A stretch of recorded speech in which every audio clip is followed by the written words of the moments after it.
At first, it was just kind of a big sticker shock. Like, what is this? What does it mean for me? They took me to the ER, and from the ER, they took me downtown by ambulance, and 12 hours later, someone from Mercy Rural Neurology came in and said, "You have MS." I kind of felt alone, because I had never heard of MS, and there was no one of my age within my friend groups that I knew that had MS, so I just didn't know what this meant. I didn't know what this meant for my life. It was kind of a change in our life a little bit, you know, so.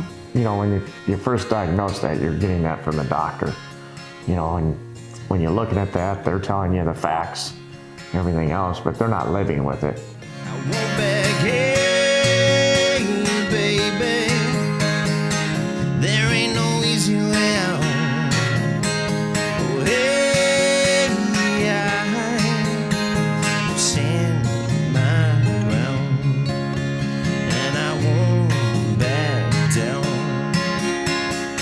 Multiple sclerosis is what we call an autoimmune condition. It's a condition in which the immune system, which normally does very good things for us, protecting us against cancers and bacteria and viruses and things like that, for some reason there's an aberrancy to the immune system in which it recognizes portions of ourself as foreign.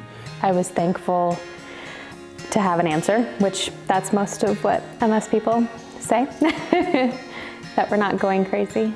Fear is always first. It's really fear of the unknown. And we all kind of like things put in a little section and a little pack here and there, and you know, now it looks a lot different.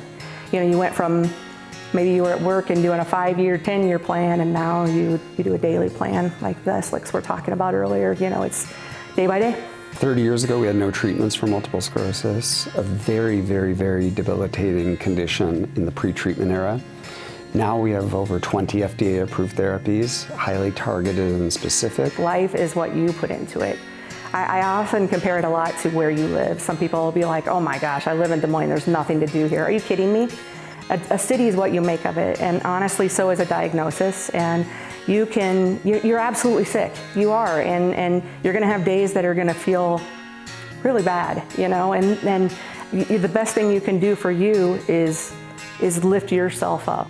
No matter what life serves you, this is the one life we have, and you either get to just grab a hold and find a way to find joy and hope, and it's really about just focusing on what you can control and pouring into other people and finding love and friendship, because there's a lot of things we can't change, and so we change the things we can. I tried to attend as many yoga classes as I could, because sitting in the doctor's office with Dr. Hughes, he's like, "Okay, what are you doing for exercise?" And I'm like, "Well, I'm kind of dabbling into yoga a little bit." And he's like, "I really want you to continue on with yoga, because it's not only going to help slow down that progression, it's going to help your body too." The hope is that they will come out with this cure. That's our hope. Sounds like they're getting closer, so we are just praying. Down, I'm gonna stand my ground, and I won't back down. I won't back, hey, baby, there ain't no easy way out. When I was first diagnosed, I knew no one.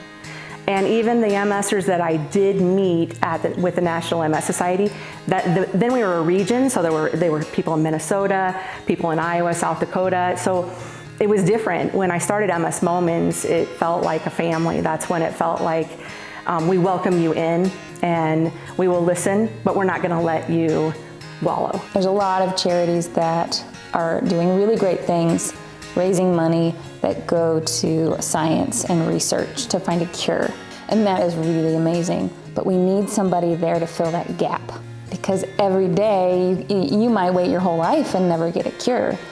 The people in the future might have one, but you need help now to make your life better now, to make it easier now. And I see MS Moments doing that. MS Moments wasn't just for me.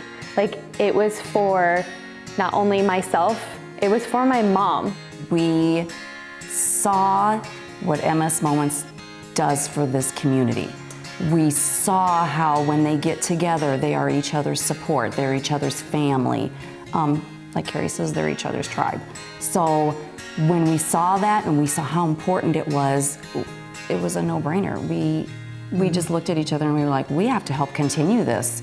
Overall, just MS Moments, like attending those educational dinners, attending the 5K, then going to trivia, it was just a way to like relax. But to be in those rooms with other people with the exact same disease that I have, surrounded by those that we love attending too. I won't back down.